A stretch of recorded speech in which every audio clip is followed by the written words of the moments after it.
You're listening to Heroes in the Moment. What's up, heroes? I'm Michael. And I'm Nathan. Today, She-Hulk episode 2. Let's get it, baby. Episode 2. So spoilers ahead. Your Yeah. only warning, because there are some really cool spoilers in this episode. So, I know. So watch it, obviously. yes, and then download it, and then come back. Download it and come and back. give us a listen. And We'd listen to appreciate it. And then rewatch it, if you want. if you want to give you some insight. And then re-listen to it. If you want to be really well versed. I think you should do that. Everybody should listen to this podcast at least 2 to 4 times. 2 to 4 times. I mean, at least. Yeah. I agree. All right. So initial reactions. I'll start us off today and just say I enjoyed this episode, but I did not enjoy it as much as episode 1. I did too. I did enjoy it, and I was kind of expecting not to enjoy it. She-Hulk has become that series for me where I'm not too excited to watch it. It will drop on Thursdays, and sometimes I won't watch it till Saturday morning. But when I do watch it, I'm kind of surprised. Right. With that being said, overall, I like it, but I feel like it's just moving so dang quick right now. It is, which it's got 9 episodes to fully flesh out. I'm just sure it's got quite a bit to do. But I think its shows so far has been pretty good. It's decent and stuff. But I really like the pace and how 1 was the first episode compared to this one, because this one feels very different than the first one. 2's oh, by the way, she's fired. Right. By the way, she's hired. By the way, she has the first case. It's you can spend a whole episode on each one of those things. You could flesh it out. But at the same time, it is 30-minute shows, and they're just trying to show you they want to get to the superhero cases earlier rather than later, which I appreciate that aspect, and then showing some stuff out. But all in all, though, I would have appreciated, a little bit more time, because it's 30 minutes. That's it. And it was less than that, of course, with 7 minutes of credits. I think it was 28 minutes and then 7 and 7.5 minutes of credits, minus the 15-second scene. Right. So I would have preferred a little bit longer, but it is 9 episodes, so I can't judge it too quickly until it's episode 9, and then it shows horrible or good. We don't know yet. Yeah. All right. So this episode was also a point that I did not like. It was very woke, more so than it needed to be. Yeah. It had good qualities again, but it's still, just the feminist aspects were pushed, I feel like. Yeah, and I definitely do think it'll continue to trend, in that direction. We didn't talk on it too much for the episode 1 breakdown, but there was lots of too, her, I guess she explaining everything to Bruce, even though Bruce has been dealing with this crap for 15 years. Right. I mean, and I don't really expect much more from Disney, but obviously, it's really obvious, and people know what Disney is doing. Definitely. So hopefully that will improve, but I don't see that. I see it being very political in that sense, but I don't know. We'll see where it goes from there. But we got to start off for the episode in general with the biggest takeaways probably to talk about, and not even from the episode itself, and just Easter eggs. And we just got to start off with the big points, because that's what you guys want to hear us talk about. So big first stuff, off the back, She-Hulk, she's looking at jobs after she was fired. And she's looking at jobs on her computer. And if you pause that scene and you look at the computer, first off, you see the Eternals reference of looks like a giant man coming out of the ocean. So we get that reference. I'm finally glad. I'm glad. That's taking up, a huge part of the earth. And no one thinks to question it. Yeah, right. A freaking, I don't know, man. So that was established. We got Iron Man 3s up in that top corner. Which I would be wearing for sure if that was in our Iron universe. Man 3s. So I guess that's the Michael Jordan of the MCU. Yeah, I wonder which brand. I guess he probably started his own brand. Probably started his own brand. They probably started after his death, I would assume. But I don't know. They're the 3s, so we'll see. 3s. And then we get into the biggest one and the most hype one that we'll spend a couple minutes talking about, and that is the comment on the page that says, "Man with metal claws gets into bar brawl." Woohoo! Hype, because who else could that be? Clear, is Wolverine. Bar brawl, claws. Gotta be Wolverine. Wow, dude. I mean, it doesn't necessarily confirm that he's in the MCU, but it does definitely. That was the biggest Easter egg and biggest confirmation that we do that he exists. Yeah, that he exists. Of the MCU. So that was so hype, being able to see that, because Wolverine is one of my favorite superheroes, one of my favorite characters. One of the best all time. Oh, for sure, easily. So to see him be referenced at the very least is hype, in just a very small way, to get into that, because I can't wait to see him in the future of the MCU, and hopefully interact with Hulk as well in the future of the MCU. So I think we'll see that too. I hope so. Especially with where this episode went. So. But that's one thing I've loved about She-Hulk is just how connected it has been, to the movies. Not saying it needs to, I liked Moon Knight. Yeah, that was generally good, and it was completely very disconnected. disconnected. Yeah, but I mean, you know, in the trailer for She-Hulk, we saw a confirmation of Johnny Blaze, right? Ghost Rider. We've got this confirmation of, you know, 99% sure it's Wolverine. Right. It would be nobody else. Right. And then watch them be like, hey, it's not. That's cool though. I just like, I don't know. I like Kevin Feige's, just, I don't know, influence on this and like throwing in all these, you know, characters. That's super hype. It's cool, man. I completely agree. Like, I love the interconnectedness of She-Hulk. It has been great so far. And I can't wait to get more Wolverine references even more in the future. Oh, yeah. All right. So also, I like the realisticness and seriousness of the job issue that was displayed. Yeah. Because obviously she loses her job. So obviously she's going to be depressed. So what do you think about that? I mean, and it's not just, you know, like any job. Like, she's worked her whole freaking, you know, career to get to this point, you know? And I mean, she's a lawyer. It's not like she can just go and apply, you know, to Walmart. She got like probably hundreds of thousands, you know, in student loans, like she mentions. That's a lot. Like, yeah, that's but crazy. that was realistic. And I kind of wish they would have spent more time on it. To be honest, like if the whole thing was just like her trying to find a job and struggling through that, you know, dealing with her mental health, I think that would have been a pretty cool topic. I agree. And I love the scene when it kept flashing to each job interview and her being, and then it showing being like, oh, sorry, we can't accept you. Sorry, we can't do this because of her abilities, which is completely wrong anyway. Yeah. But discrimination. I really like she gotta sue him. She could. Sue him. She has the ability. Because I'm green. I know. And tall. What's up with that? So anyway, that was really cool. That aspect and just the seriousness of it, because it wasn't a joke there. So that was nice. You know, I did like that little situation. So grounding of course, it a little bit. We get to meet her family. That was rather interesting. I did not like her family, except for her father. I loved her father. I like her father. And for those of you who have watched my personal favorite sitcom, Perfect Strangers, it was really cool to see Mark Lynn Baker back as her dad. He was great. I was like, bro, dude, I know that guy, but he was great. But besides him, you know, what was that dude's name? Like Ched? He was funny. Ched, something like that. He was funny, but the rest of them, like, eh. Yeah, I know. But I did Mom, that's like a cousin, I think, right? Something. The dude, it was a cousin. And then the mom. Her dad was great. The mom was like waistline. Yeah, I didn't like the mom that much. But the dad, I like him being supportive of her. And of course, she keeps ranting her own problems, but he's supportive of her and he still loves her. So that was a nice aspect. And also to see a superhero with two parents is very rare. So I know. They're and both she broke the fourth wall with that. Yeah. She's like, it's mostly orphans out for some reason, which was funny. Just wait a little bit, you know. Just wait a little bit. So that was funny. All right. Then, of course, we go back to a bar and she's drowning in her sorrows. And then, of course, this dude who was against her in the case previous offers her a job for the superhero law division. So what do you think about that? He's like, well, by the way, you know, before all that crap happened, you know, you had a winning trial against us, and that doesn't happen often. So get over here right now. And he gives her, you know, that ultimatum, like either you take this specific case or nothing. And it's clearly the best offer she's going to get. Yes, for sure. You know? So she hops on that and she's like hype about it. Is that was like G something in H? Anyway, I just want to know, is that like in the comics? Is that like there is a superhero law division in the comics that I'm sure that's spawned off of this for She-Hulk that she does run. I'm not sure about the name of the company. It could be the same name. I'm not sure about that. But yes, she does run a superhero law division in the comics, so that is very accurate. So that was cool. So then, of course, we cut to her going to her job, and at first she is very like, again, breaking the fourth wall, being like how all these guys in here don't have to deal with this being She-Hulk at the firm and all that very stuff. Woke. That was she woke. walks by a bunch of like white dudes in the business room, like they don't know what I'm. They don't know what it's like. You don't know what they know.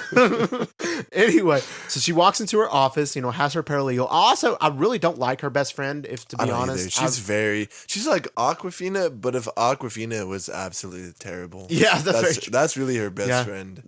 I just find her very annoying, to be honest. And I don't think she's just written very well. No, I don't. You know, I completely agree. But I did appreciate seeing my guy Adrian Chase walk in. I know, that was so weird, I was like, bro. That was so weird. I knew he was in the show. I just didn't know the part he would play. He's like, hey, here's a map for the best bathroom to poop in. I was like, bro. Okay, that was funny. Yeah, they were like, hilarious. thank you. That was great. I love that part. That was so weird seeing, seeing him in that serious role in Arrow, and then seeing him in this kind of like comedic, right? Which who knows, he could be a villain in this role because he's a great villain. Yeah, he's a good he villain. can portray a great villain, so we'll see if that was definitely cool. All right, so then she's given her case. Of course, she says it's very personal relations.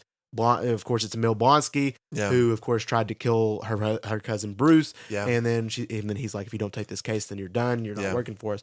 So they go and she goes and meets Blonsky / the Abomination in prison. I love that confirmation. Like, obviously we know, Bruce Banner's Hulk, I guess it's the same as Edward Norton's Hulk. Yes, it is. But like, how many times have we heard like just like direct references that Bruce Banner, like, I fought this guy. Yeah, you know, not at all. That was actually really cool. It was really cool to finally hear that verbal confirmation. All right, and it makes me want more characters from the Incredible Hulk that were never explored to come back in this sense, such as the leader. We got the leader at the very end of the Incredible Hulk, and they never did anything with him. And I feel like this would be the perfect place to bring back the leader in She-Hulk. I feel like that'd be perfect. So I would love to see that, or maybe even Betty Ross again, because where's she been all this time? You know, Hulk's main love interest. Like, where did she go? Facts, man. I don't know. I guess because if they canonize that, everything else, right, is canonized. So. Right. So I don't know. I'd love to see that. So of course we get the prison scene. She's talking to him in prison. He's talking about he has pen pals who are like his soulmates or whatever. That part was so weird. It was very odd, but and I wasn't a huge fan. I mean, as far as I know, that doesn't like really lie, in the nature of Emil Blonsky. Not at all. I didn't appreciate him writing haikus and apologizing to all his victims, and him seeing very comedic. He was not comedic in the Incredible Hulk. He was very serious. He's a hardened war vet who explains like later, which I liked, like he was just trying to do the right thing, what his government told him to do, But then he did go off the rails. He just didn't mention that part. Yeah, but the whole rails part, like Jennifer Walters said, was you can't really blame it on him. It was serum, I guess. Right, and of course he has kind of evolved his Abomination over time because he's changed. He has a different look now. Which looks more like the comic accurate Abomination, which is appreciated. But also, I just really hope they're not trying to redeem him, to be honest. Like, of course, we know he's probably going to be involved with the Thunderbolts in the future and that kind of thing. Yeah. But I just don't want them to, like, redeem him. I want him to be, still a villain, or at least more of an anti-hero. Or, like, but why can't they just make it like Emil Blonsky is, the regretful type. But the Abomination, the villain, like we've already discussed from the serum, is like absolute, badonkers. Right. Which in comics and stuff, Abomination and Blonsky have always been more in control than the Hulk ever was been anyway. He's always been more in control, and he also is not the smartest. But I don't know. We'll see what they do in that sense. But I'm just very worried, Michael, that this is going to be another Hulk situation. From what we've seen in Shang-Chi, from the trailers. I think they're going to turn Abomination into another very comedic character. Like, to be honest, I don't think that they should. They got him. I mean, it's Abomination. He's a really cool character. It's been pretty clear that like Blonsky and Abomination, I think, like, share the same mind, right? Yeah. So.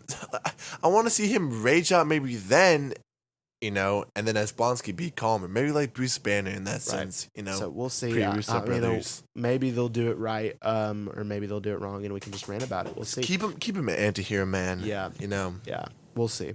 All right, so then, of course, we get Hulk and Jennifer Walters talking. Of course, smart Professor Hulk. Still annoyed by that. But she's talking, of course, to him. He's like, should I take this job? And she keeps talking over him. But he's actually really supportive of that, which I was not expecting at first. I was expecting to be like, what? No. Yeah, by the way, he's like, never mind, he wrote me a haiku. Yeah, we're good now. We made our ways. And it was funny, though. He was like, I'm a different person now, literally. And then she goes, haha, and then breaks the fourth wall because he's literally a different person. Yeah. From Mark Ruffalo. He's now Mark Ruffalo, not Edward Norton. So that was hilarious. I love that. I didn't catch that first time. Yeah, she literally, like, from the phone, she looks up and she at the camera, she goes, ha ha. So that was great. I love that part. But yeah, so he's apparently sold ways, and he thinks that she should take the job for Blonsky, which I don't know how I feel about that still. I don't know. Like you said, it's Marvel, and they definitely do push that redemption hard. Right. But not every character needs redemption. Like, some just need to be evil for evil's sake. Right, like, any villain that's just evil, they're going to kill off, and any villain that's redeemable, they're just going to redeem them at this point. That's all they've done. Kill them off they've never had a villain that just kept occurring that is just a villain, except for aside from Thanos. I mean, that's it. And Thanos, like, even had, like, good shades in him. Like, he believed at least what he was doing was right. Which made him such a good villain. And then Killmonger, the same thing. Right. Low-key redemption. But the truly bad ones die. And it's unfortunate. Man. So hopefully and eventually in the future we'll get a villain who stays the villain and lives. I don't know. Yeah. Like Doom, please. Or Kang. Or like Hela would have been a good one to keep around, to be honest. Well, I don't think she could fit with the main scope She'd of the be MCU. OP. Right. So I don't know how that would fit, but we'll see. Yeah. Then, of course, it backs off from Hulk, and we see that Hulk is back in space, looking like he's heading towards Sakaar, and it's the same ship, of course, that made them wreck. Yeah. So I wonder what his mission is. He wasn't driving. No. Wasn't driving the boat. So obviously, he was aware of the Sakaar ship. Yes. The question is, what did they want from him? So I'm wondering if it's because he's going voluntarily. So I wonder if it's because they need him for something. Maybe Scar's on a rampage in Sakaar. Yeah. And because we know that, Scar aged rampantly for some reason in the comics he did, in the time that Hulk was on Sakaar. So I wonder if he's like rampaging there and then like he's got to go and settle the situation and we're going to get that in a movie or we're going to get that in some capacity, but I don't know. I think there would have to be some necessity in order to pull, Smart Hulk out of here. I don't think he's, trying to do it for the fame, for the attention. Like we've seen, like he's come to peace, on that very relaxful beach. Like you said, I think it's because he feels the obligation, he has to. Right. And this all of this though that I do appreciate from She-Hulk does seem to building towards a Hulk storyline that we're going to get in the future, but it definitely feels a lot like World War. So I hope that they go that route so much. I hope he comes back from Sakaar as Hulk. Raging Hulk. Yeah. I think that's very possible, to be honest. It would be very possible and then lead into a Hulk movie. It'd be beautiful. And that would be so cool, dude. Love it. So we'll see. All right, and then of course it cuts back, and then she calls, Jennifer calls, what's his name? The head dude of the law place. I don't know his name. I don't know his name, but she calls him and says, I'm willing to take the job. Then he's like, check the news out. And then you see like mass prison break of Abomination fighting Wong in the cells in Shang-Chi. Yeah. And that left a lot of people thinking of a plot hole of where does this show take place. So this is what I think. Okay, so they say this leaked. I think Abomination's still in prison. He didn't actually escape in prison, but it's a leaked thing that shows that happened earlier because obviously we see Bruce at the end of Shang-Chi still having his arm in a sling. So obviously it had to take place earlier. Yeah. So I think it was just a leaked video that finally got out, and then she's going to go talk to Blonsky, be like, what happened here? Yeah. And then Abomination will show up, or not Abomination, Wong will show up, and they'll fix the situation. I was about to say that part was very confusing. Yeah, it would have to be that, bro. Marvel wouldn't be that contradictory in their timeline. I feel. So I think that's the route we're gonna do. So maybe we'll see Wong in the next episode, and they're gonna show that video in court. Now, did you actually escape? He's like, bro, that was a while back. I know. You understand? And I'm a reformed man. Well, I mean, it wasn't a while back because he was in a prison cell when Wong brought him back. So he was in prison. He did technically break out. In prison, but he went back for how long? Yeah, I don't know. Wong just broke him out of prison to fight and then put him right back in. I think he's been in prison since The Incredible Hulk. I think he really has. Dude, I feel bad for him, man. I know. So we'll see how he goes in the future with that. So, all right. So next up, we got to talk about the end credit scene. This end credit scene was kind of lame, though. It wasn't even that funny. it was just her helping the people around the house, his dad around the house. Her dad. She was just holding up the car, right? When they were changing. And then bringing in the water bottles and it was stupid, but it was funny, and I enjoyed it. So overall, this episode was, not quite as good as episode 1, but it's still not bad. So I hope episode 3 would be even better. I don't know how you feel. Yeah, it like you said, it's a little short. I don't think not nearly as good as episode 1. Right. But I know I still have high hopes for this season. I agree. I'm excited, and dude, I just want to see some more cameos. Man, I completely agree. So obviously we know some confirmed ones already. So I'm excited to get into it, and hopefully next episode we'll see more about her, being the lawyer for Blonsky, and then more with Wong as well. So we'll see with that. All right, guys. If you enjoyed this episode, let us know by giving us a review and a download. Our podcast, Here's in the Moment, is available on all major podcast platforms. So, Amazon Music, Spotify, Apple Podcasts, Google Podcasts, we're on there. Wherever you listen to your podcasts, we're on there. So go ahead, show us support by leaving a download, leaving a review, and we really appreciate that. As far as our next episodes go, we'll be dropping our latest superhero news, part 7. This Tuesday. So stay tuned for that. There's a lot of news week to week. A lot of stuff coming up, and we'll be breaking that down, giving our honest feedback. If you want to stay up to date, week to week, keep up with things, go ahead, follow us on the gram. Here's in the Moment. We post, when our episodes come out, just some thoughts about stuff. So go ahead, check us out. If you have a question about something we might have said, a really controversial opinion, DM us, man. DM us, and we might feature it in the next episode. Yeah, so we just want to thank y'all for listening. And as always, we love you 3000.